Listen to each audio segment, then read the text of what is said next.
우리 복음적 그리스도인들은 영원 천국과 영원 지옥이 있음을 믿는 사람들입니다. 우리 복음적 그리스도인들은 영원 천국과 영원 지옥이 있음을 믿어 땅에 살지만 하늘에 살고, 땅에 살지만 하늘의 시민권을 소유한 사람으로 산다고 빌립보서 3장 20절은 증언하고 있습니다. 영원 천국과 영원 지옥이 있다. 그렇다면 이 땅을 살아가는 사람들에게 있어 죽음은 절대로 마지막이 아닙니다. 죽음이라고 하는 과정을 통해 복음적 그리스도인들은 영원 천국에 가는 것이고, 복음을 거절한 사람들, 복음을 외면한 사람들은 영원 지옥에 가는 것이니, 이것이 우리가 믿음으로 살아야 할, 믿음을 지켜내야 할 가장 근본적 이유입니다. 성경 66권을 8자로 요약을 하면 이러하다 말씀을 드렸습니다. 예수천당 불신지옥, 예수천국 불신지옥, 이렇게 말입니다. 그가 누구이든 예수를 믿고 영접한 사람에게는 천국문이 열려있고, 복음을 거절한 사람들, 예수를 외면한 사람들에게는 지옥문이 열려 있으니, 천국과 지옥은 부정한다고 해서 없어지고, 부정한다고 해서 나하고 관계가 없어지는 것이 아닙니다. 천국과 지옥은 실제입니다. 오늘 함께 읽은 본문은 우리 예수님이 주신 비유의 말씀으로 천국과 지옥이 있음을 증언하고 있습니다. 두 사람의 이야기가 등장합니다. 거지 나사로, 그가 죽어 천국에 갔다는 것이요, 부자, 그가 죽어 영원 지옥에 갔다는 것입니다. 자, 그렇다면 왜 나사로는 천국에 갔고 부자는 지옥에 갔을까?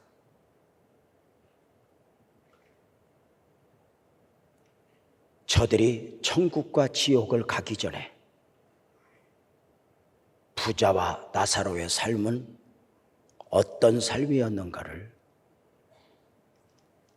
성경 속으로 들어가 보도록 합니다. 분명한 것은 나사로가 천국에 갔다. 가난했기에, 병들었기에, 처절한 삶을 살았기에 위로하는 차원에서 천국에 간 것이 아닙니다. 상대적으로 부자 또한 부자여서 지옥에 간 것이 아닙니다. 물론 마태복음 19장 24절에서 주님께서 이렇게 말씀하신 적은 있습니다. 부자가 하나님 나라에 가는 것은 낙타가 바늘귀로 들어가는 것보다 어렵다고 말입니다. 낙타가 바늘귀로 들어갈 수 있겠습니까? 이 말은 부자는 천국 가기 어려워, 이 말이 아닙니다. 그가 누구이든 인간의 능력으로, 인간의 재주로 갈 수 있는 천국이 아님을 증언하신 말씀입니다. 부자가 핵심이 아닙니다. 그렇다면 이렇게 설명을 해볼까요? 부자는 죽어 천국에 가는 것이 얼마나 힘드냐? 낙타가 바늘기 들어가는 것보다 힘들어. 그러면 가난한 사람이 천국에 가는 것은 어느 정도일까? 나무젓가락이 바늘기 들어가는 것보다 힘들어. 이렇게 하면 비교가 되겠습니까? 불가능하다는 이야기입니다. 그가 부자이든 가난하든 인간의 힘으로는 갈 수 없다. 분명한 것은 부자가 지옥에 갔다면 지옥에 가야 할 이유가 분명했고, 나사로가 천국에 갔다면 천국에 가야 할 이유가 분명한 것 아니었나. 이것이 오늘 말씀의 방향입니다. 저들은 어떤 삶을 살았을까? 부자의 삶을 볼까요? 지옥 간 부자의 삶. 그의 삶에 대하여 오늘 본문 시작 19절 말씀은 이렇게 시작합니다. 한 부자가 있어 자색 옷과 고운 베옷을 입고 날마다 호화롭게 즐기더라. 이렇게 말합니다. 자색 옷을 입었다. 주경학자들은 왕족이었을 것이라고 말을 한다. 부자였고 고운 베옷을 입고 날마다 파티하며 사람들을 불러 인정을 받으며 삶을 살아냈던 것입니다. 상대적으로 영원 천국 아브라함 품에 안겼던 거지 나사로의 삶은 어떠했는가? 오늘 20절 말씀은 그의 삶을 이렇게 표현합니다. 나사로라 이름하는 한 거지가 있어 헌데투성이로 그의 대문 앞에 버려진 채. 이렇게 말합니다. 잘 보십시오. 거지 중에 상거지이니 가난한 데다가 몸에 병이 있으니 가족들에게 버림을 받은 것입니다. 던져져 버린 것입니다. 21절에 보면 이렇게 말을 합니다. 그 부자의 상에서 떨어지는 것으로 배불리려 하며 심지어 개들이 와서 그 헌대를 핥더라. 가난했죠. 집이 없죠. 부자의 집 앞에서 삶의 둥지를 들어 그 부자의 상에서 남겨진 음식으로 허기진 배를 채웠을 뿐만 아니라 몸에 병이 있어 헌대를 앓으니 병원에 갈 돈도 없고 겨우 개가 혀로 그 헌대를 핥아 주어야 할 정도 개하고나 살아야 하는 처절한 삶을 살았다는 것입니다. 이들이 그 연수를 채우고 어떤 방식이었는지 몰라도 저들은 죽음을 맞게 됩니다. 어쩌면 하루 한날 동시에 죽음이라는 과정을 맞았을지 모르겠습니다. 분명한 것은 세상의 모든 것이 그러하든 영원한 것은 없습니다. 우리의 삶도 권력도 부유도 다 거기까지입니다. 관계도 마찬가지입니다.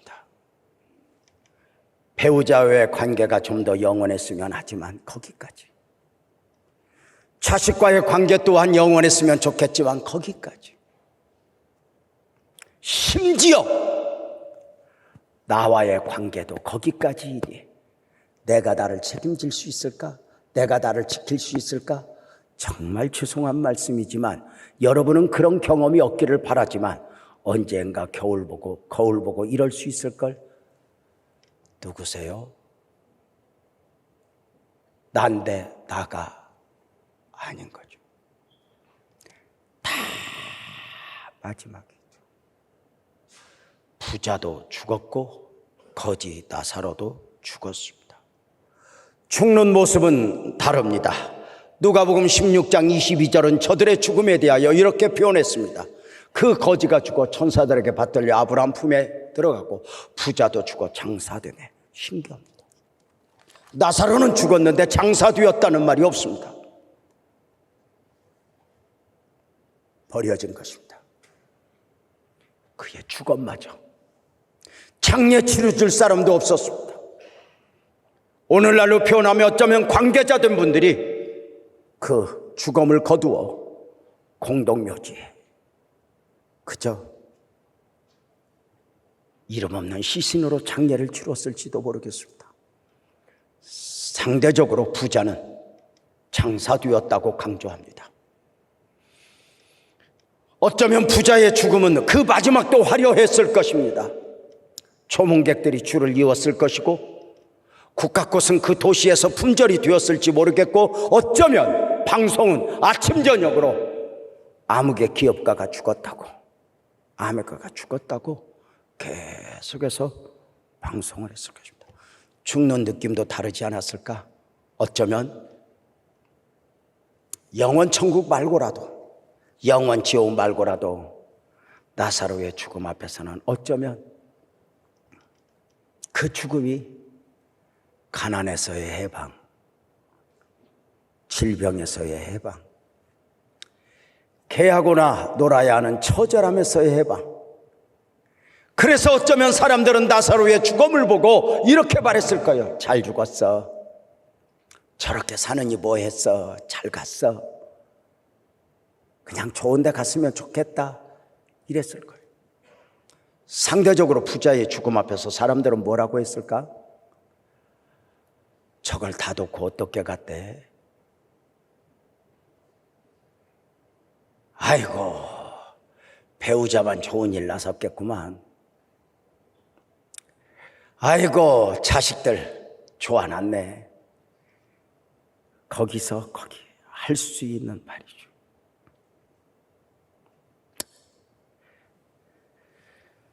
사랑하는 여러분,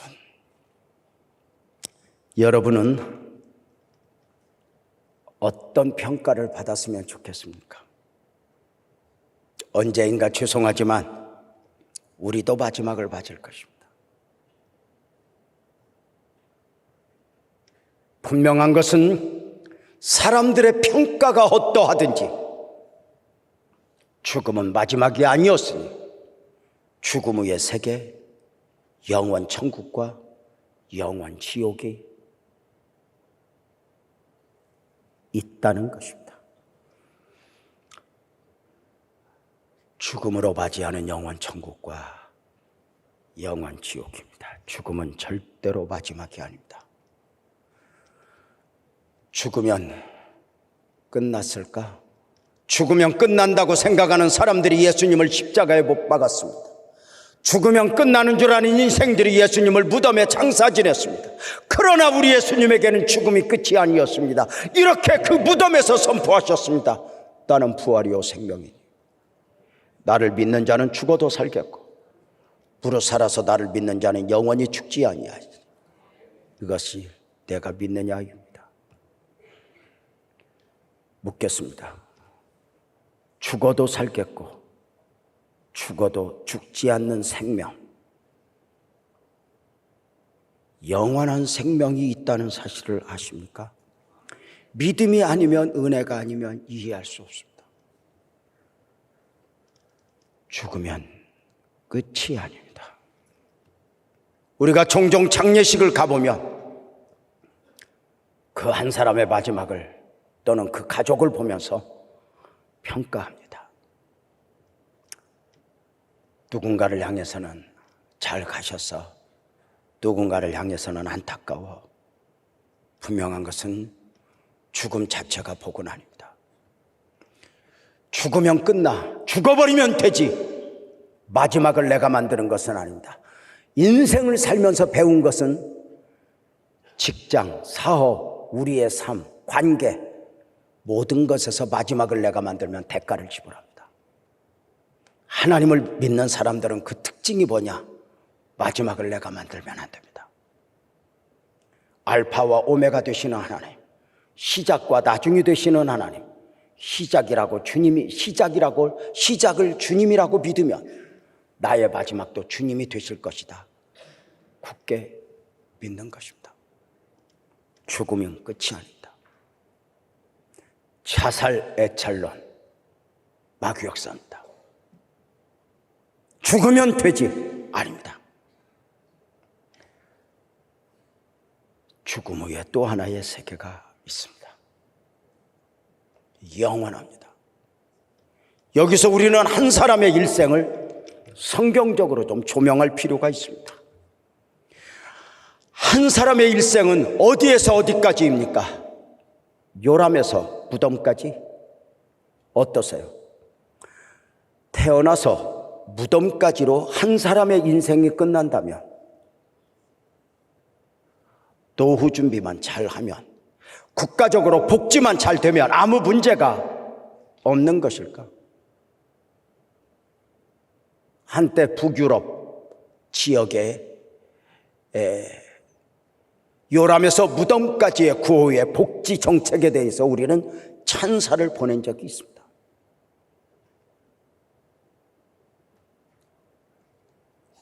어느 순간 그것이 전부가 아님을 우리는 알게 됩니다. 요람에서 무덤까지, 이것이 다 해답이 아닌 이유가 뭘까? 종종 미국도 가고 일본도 가고 중국도 가곤 합니다. 가서 사람들을 만나서 대화를 하다 보면 신기한 것이 있습니다. 통성명을 하죠. 나이가 몇이냐 또 궁금하죠. 그래서 나이를 이야기하다 보면 일본 사람이나 미국 사람들 나이와 우리 나이가 좀 다른 점이 있어요. 태어난 연도는 똑같은데 우리가 한두 살이 꼭 많아요. 그래서 꼭 한국 나이가 몇 살이다 이렇게 이야기를 하는 거예요. 왜 그럴까? 왜 그럴까 아세요? 나이를 계산하는 법이 달라서 그래요. 일본이나 미국 사람들은 그 나이를 어디에서 어디까지 계산하냐면 어미 뱃속에서 출산하여 태어나는 순간부터 하루로 시작해요. 그래서 나는 몇 년 며칠 이렇게 말입니다. 우리는 그 한 사람의 일생을 어미가 출산한 날부터가 아니라 어미 뱃속에 잉태된 순간부터 그 한 사람의 일생을 계산을 해요. 그러다 보니까 나이가 한두 살이 많은 거예요. 와, 뱃속에 잉태되었던 아이의 삶과 출산하여 태어나 살아가는 삶이 다른 사람이 아니라 하나로 이어진 거예요. 이렇게 생각하면 일본이나 미국 사람들이 계산을 잘하는 것 같아. 우리가 계산을 잘하는 것 같아. 사는 건 좀 복잡할지 몰라도 우리가 실제적이라고 생각하잖아요. 그렇다면 한 사람의 일생이 어미 뱃속에 잉태되는 순간부터 무덤까지로 끝나는 거 아니에요. 영원까지 이어집니다. 뱃속의 10달과 이 땅의 7, 80이 한 사람이고 이 땅의 7, 80과 영원히 한 사람인 것입니다. 분명한 것은 뱃속의 10달과 이 땅의 7, 80은 생물학적으로, 상식적으로, 논리적으로 이해가 가능하지만 무덤 이후의 영원한 세계는 믿음이 아니면, 은혜가 아니면 이해가 될 수 없습니다. 분명한 것은 죽음은 끝이 아니라는 것입니다. 뱃속에서의 10달, 이 땅의 7, 80, 영원을 정리하면 뱃속에서의 10달은 이 땅의 7, 80을 준비하는 기간이고 이 땅의 7, 80은 영원을 준비하는 기간입니다. 그래서 어떻게 태어났느냐보다 어떻게 살았느냐가 중요하고 어떻게 살았느냐보다 어떻게 죽었느냐, 그것이 더 중요하다고 성경은 강조하고 있습니다. 분명한 것은 이 땅의 7, 80에 비해 뱃속의 10달은 아주 작은 시간들입니다. 마찬가지로 영원에 비해 이 땅의 7, 80은 잠깐입니다. 어느 주경학자는, 어떤 설교자는 이렇게 표현했습니다. 영원에 비해 이 땅의 7, 80은 저 태평양 바다에 비유하여 잉크 한 방울과 같은 것이라고 말합니다.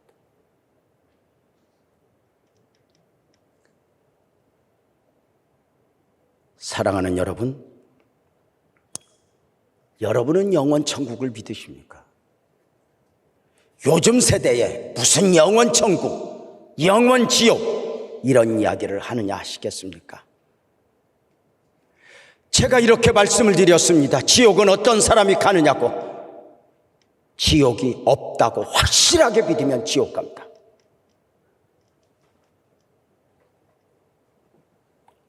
사랑하는 여러분, 부자와 나사로가 죽었다. 언제인가 저와 여러분도 죽음이라는 과정 앞에 서게 될 것입니다. 우리의 선택일 수 없습니다. 올 때는 순서가 있어도 갈 때는 순서가 없습니다. 그날이 멀지 않다고 성경은 우리에게 수없이 강조하고 있습니다. 언젠가 호련히 주님이 부르시면 우리는 가야 합니다. 65세가 넘어 다음 세대를 준비하면서 종종 장로님들과 젊은 집사님들 중에 목사님, 좀 더 오래 하셨어도 됐잖아요. 제가 말합니다. 미안하다고. 사실은 내가 아무리 젊다고 생각해도 65세가 넘으면 언제 어디에서 마지막을 맞이해도 이상하지 않은 나이라고.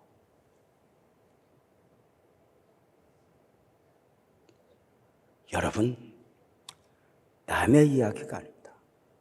그 연수도 그러하지만 하나님 앞에 가는 죽음의 방법도 방식도 다 다릅니다. 죄송한 표현이지만 어떤 분은 연수를 다 하시고 어떤 분은 또 병중에, 어떤 분은 사고로 각색의 방법으로 가지만 내 선택은 아닙니다. 다만 어느 날 그날이 갑자기 온다는 것입니다.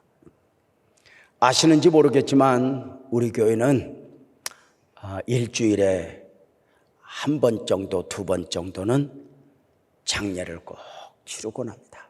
교회에서 목사님들의 사역 중에 참으로 중요한 사역 중에 하나죠.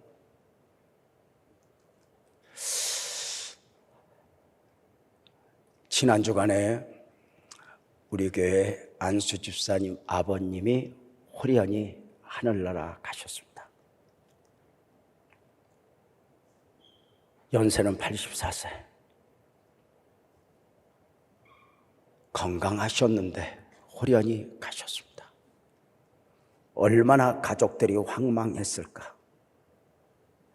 안타까움은 이 건강하신 아버님이 교회의 수련회를 바다에 가셨다가 아마 차가운 바닷물에 잠깐 들어가셨는데 하나님 앞에 가신 것입니다. 얼마나 황망했을까? 위로를 해야 하는데 마음이 정리가 되지 않아 바로 전화할 수가 없었습니다. 그리고 평안해짐 가운데 이렇게 전화했습니다. 집사님, 아버님 잘 보내드리자. 안타깝기는 하지만 아버님이 평소에 좋아하시던 교회, 사랑하시던 교회, 그 교회와 함께 하늘나라 가셨으니 보내드리자. 교회도 힘들 텐데 우리가 좋은 마음 갖자. 함께 울먹이며 그러했습니다. 호련히 갑니다. 누군가가 말하는 것처럼 자살한다고 끝나는 것이 아니다. 그 한 사람은 죽으면 그 죽음 후에 지불해야 될 대가가 있겠지만 남겨진 많은 일들, 가족들이 지불해야 될 대가도 쉽지 않습니다. 그렇다면 부자는 지옥에 갔고 나사로가 천국에 갔다면 이렇게 말씀을 드렸어요. 그가 부자였기에 지옥에 갔고 가난했기에 천국 간 것이 아니라 천국에 갔다면 가야 할 이유가 있었고 지옥에 갔다면 가야 할 이유가 분명했다고 말입니다. 나사로가 천국 갈 수 있었던 이유가 뭘까? 가난했기에 아니죠. 만약에 가난했기에 천국에 가면 우리 모두는 가난하기 운동을 해야죠. 근데 그게 아니죠. 자, 역사 속에서 성경 속으로 들어가 보면 변함없는 진리 하나가 있습니다. 천국은 누가 가는 것이냐? 어떻게 가는 것이냐? 인간의 힘으로 불가능하죠. 그래서 노래하잖아요. 돈으로는 못 가요 하나님 나라, 맘 착해도 못 가요 하나님 나라, 어여뻐도 못 가요 하나님 나라, 뚱뚱해도 못 가요 하나님 나라, 거듭나면 가는 나라, 믿음으로 가는 나라, 하나님 나라. 나사로가 천국에 갔다. 예수님의 증언입니다. 그렇다면 그 나사로는 가난했기에 착했기에가 아니라 믿음으로 천국에 간 것입니다. 나사로가 믿음의 사람이었음을 성경은 어떤 방식으로 증언하고 있는가? 누가복음 16장 22절에 보면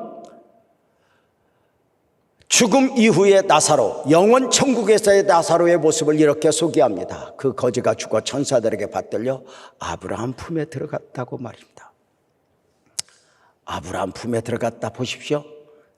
성경 속으로 들어가 보면 많은 하나님의 사람들이 있잖아요. 노아도 있고 에녹도 있고 모세도 있고 다윗도 있고 여호수아도 있고 다 한 사람 한 사람 있는데 왜 그 많은 하나님의 사람들 중에 아브라함 품에를 성경은 강조하고 있을까? 아브라함은 믿음의 조상입니다. 그렇다면 거지 나사로는 믿음의 후손으로의 삶을 살았고 그리고 믿음으로 하나님 나라 간 것임을 증언하고 있습니다. 나사로는 거지였지만 몸에 병이 있었지만 집도 없었지만 모든 사람에게 버림을 받아 개하고나 놀아야 하는 처절함 속의 삶을 살았지만 그는 믿음의 사람이었다는 것입니다.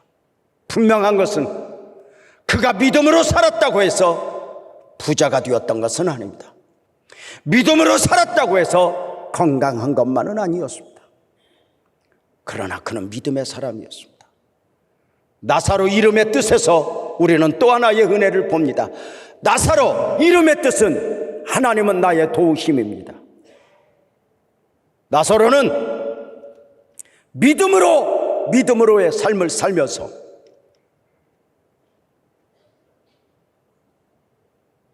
믿음을 지켜낸 것입니다.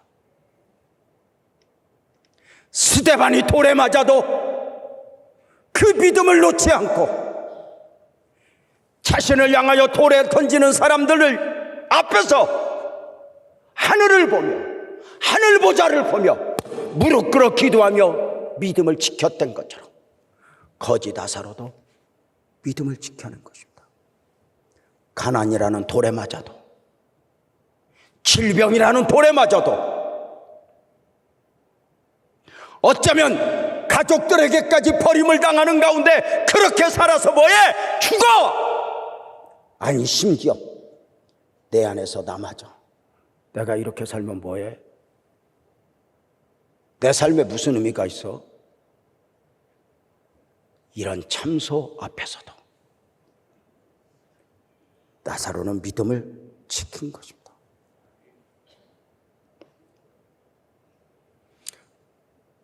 믿음으로 삶을 산다. 저절로 사라지는 것이 아니다. 노년의 바울 사도 왜 고백을 하십니까? 나이 많은 노년의 바울 사도, 그가 그 마지막 하나님 앞에 감사 중에 감사, 디모데후서 4장 7절에서 고백하니 나는 선한 싸움을 싸우고 나의 달려갈 길을 마치고 믿음을 지켰다, 이렇게 말합니다. 놀랍게도 노년의 바울이 가장 큰 감사는 내가 교회를 몇 개 세웠어, 내가 몇 사람을 전도했어는 기적이 아니다. 내가 믿음을 지켰어, 이렇게 말합니다.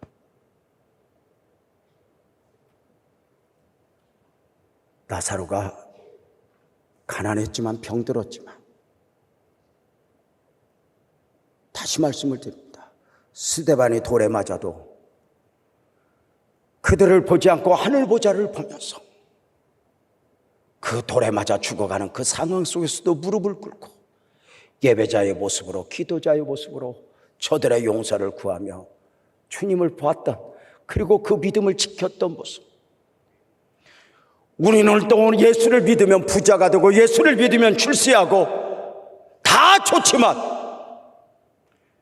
예수를 믿어도 가난할 수 있다. 예수 믿어도 병들 수 있다.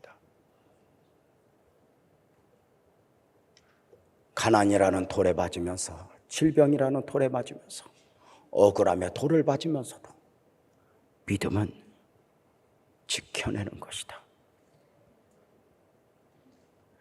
누가 잘 살았는가, 누가 잘 믿었는가는 이 땅에서 결판나는 게 아닙니다. 죽어서 아는 것입니다.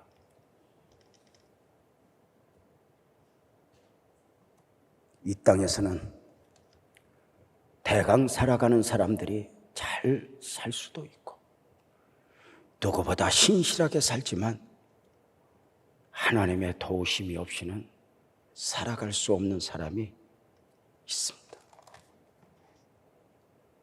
나사로는 그 이름의 뜻이 하나님의 도우심이었습니다.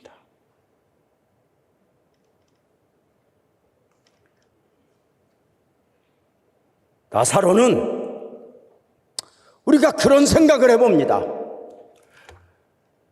그 나사로의 삶을 향한 주님의 시각, 주님의 마음은 어떠했을까, 이런 생각이 들어요.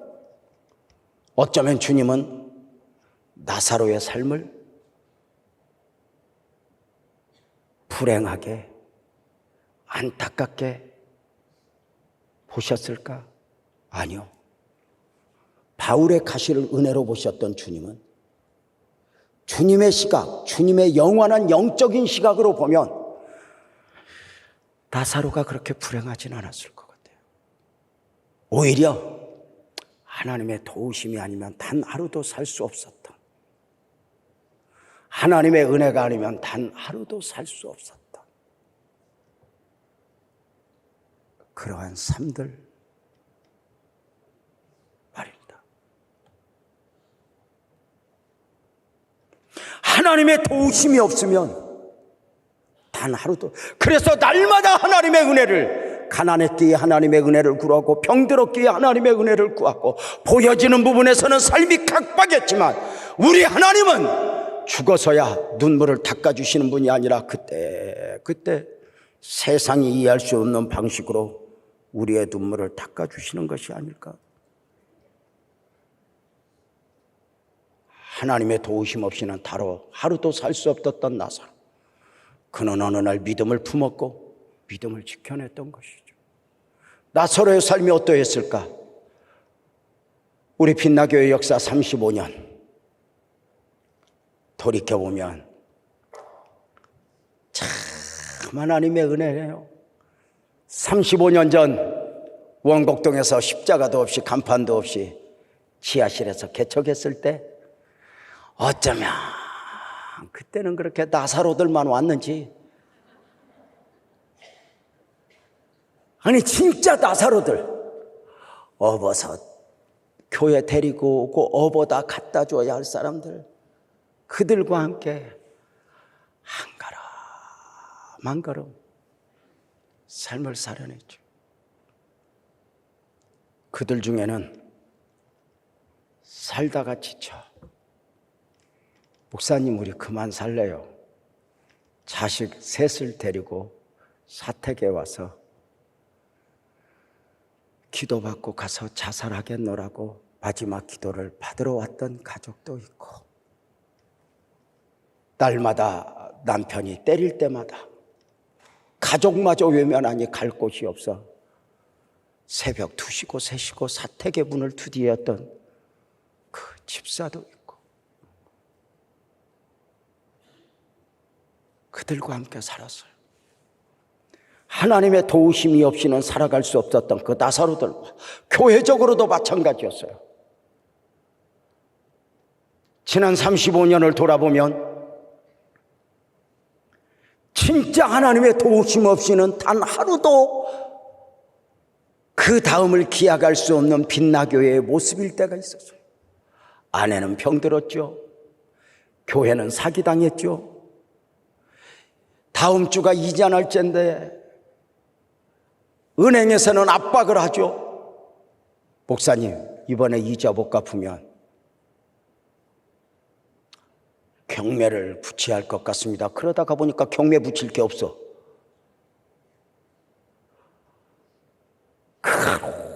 하나님, 교회가 약속을 어기면 안 됩니다. 막 기도를 하면 어느 날 집사님 한 분이 바들바들 떨리는 손으로 봉투 하나를 들고 와서, 뭐야? 목사님 500만 원. 이 돈 어디서 났어? 목사님 내가 이거 5년 적 갚는 거야. 근데 왜 가져왔어? 목사님, 하나님이 갖다 주라네.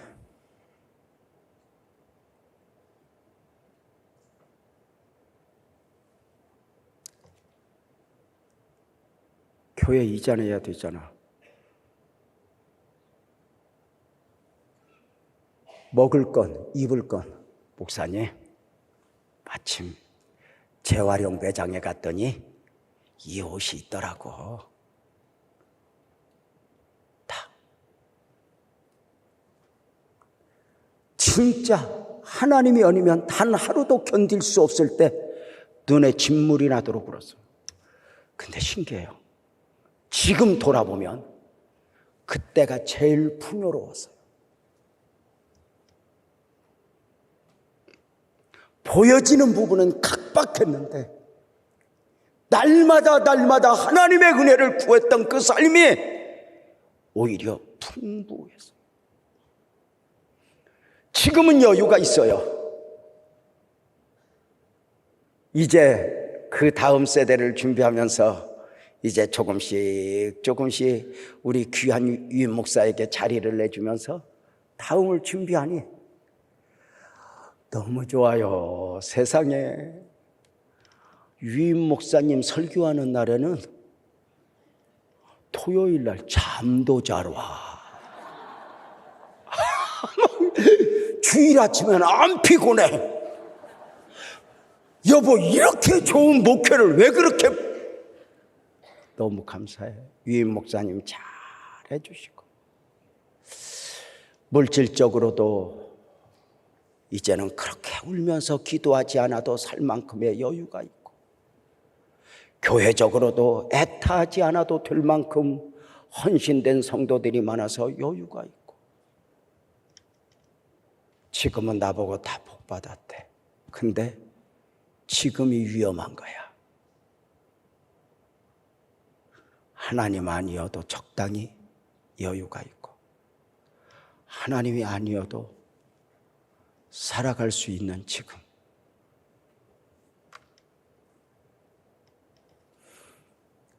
종종 부자와 나사로의 삶을 설교하면서 질문을 하곤 해요. 한 사람의 일생을 어미 뱃속에 잉태된 순간부터 그리고 영원까지로 보면서, 우리는 이 부분이 분명하잖아요.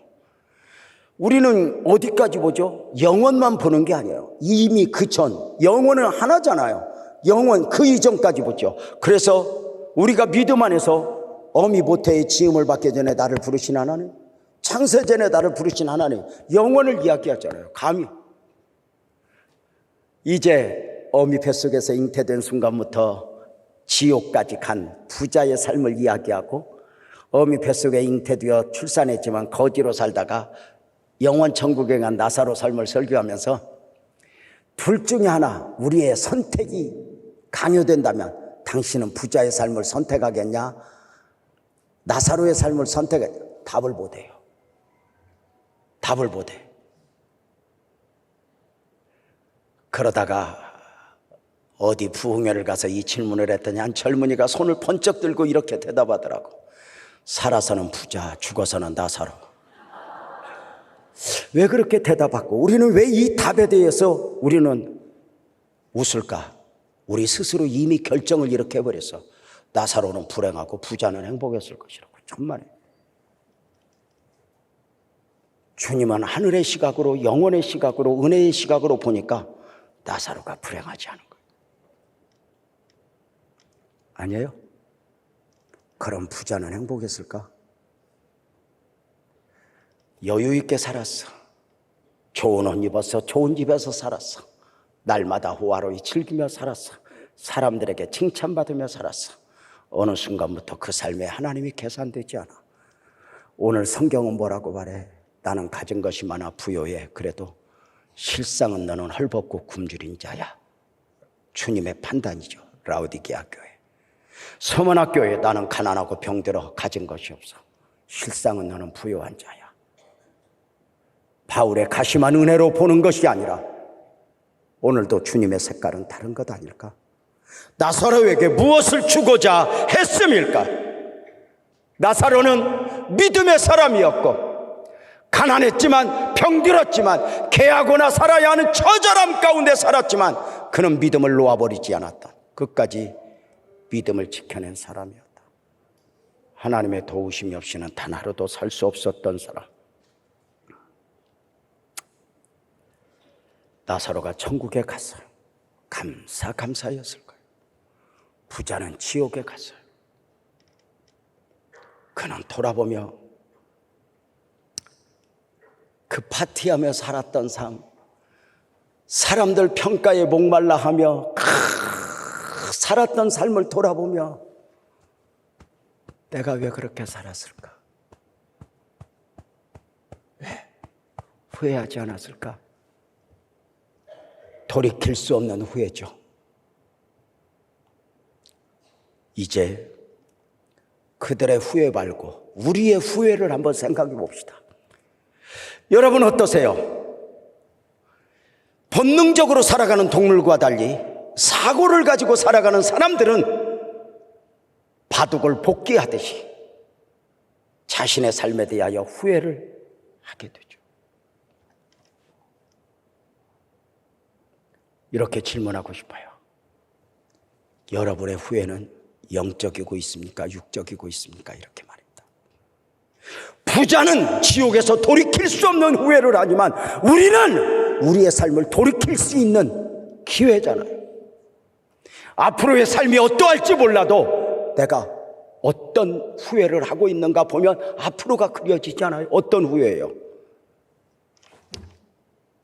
육적인 후회.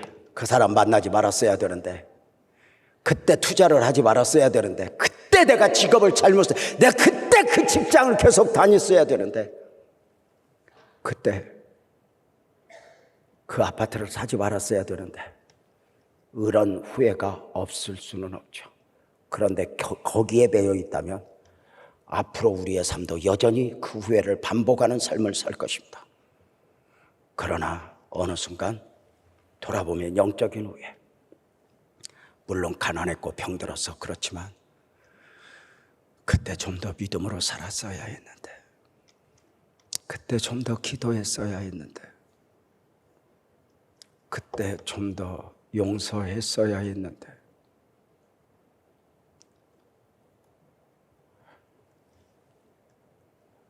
인생이 그 연수를 더해가면서 느끼는 건 욕심 부렸던 거, 화려했던 거 다 덧없다는 거예요. 아직도 육적인 후회에 매여 있다면 둘 중에 하나예요. 복음을 모르든지 아니면 아직 젊든지 나이 많아 들고 보면 그때 투자하지 말았어야 되는데 그때 다 지나가요. 왜 영적인 후회가 중요한 줄 알아요? 여러분, 뭐가 그렇게 좋아요? 만약에 사춘기 소년 소녀들이 그들의 자랑은 뭐예요? 친구들과의 관계 속에서 일진놀이 하면서 내가 누구 주먹으로 때렸어, 내가 누구 이겨먹었어 자랑한다면 그보다 10년 20년 살아본 시각을 가지고 우리는 그들을 야 대단하다 그러겠어요? 어리석죠.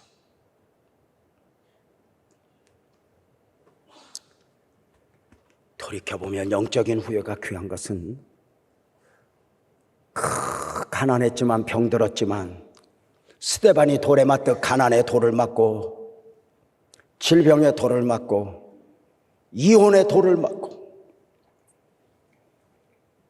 사업 부도의 돌을 맞으면서도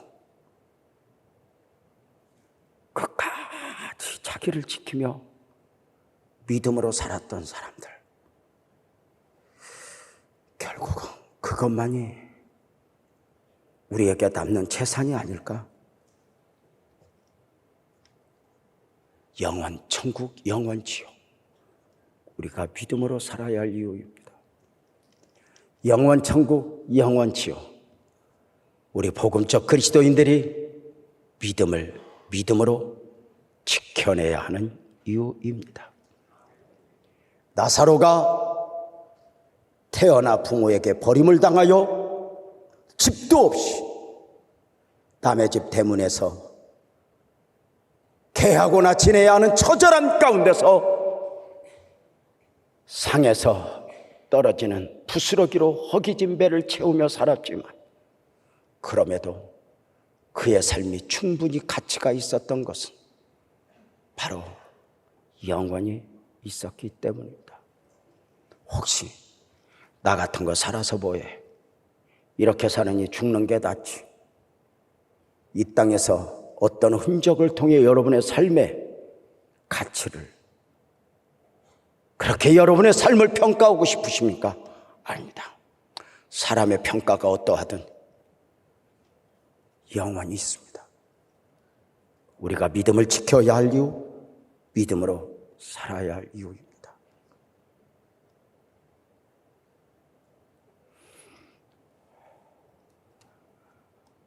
그 믿음이 주는 축복은 본질적으로 영원에 있습니다.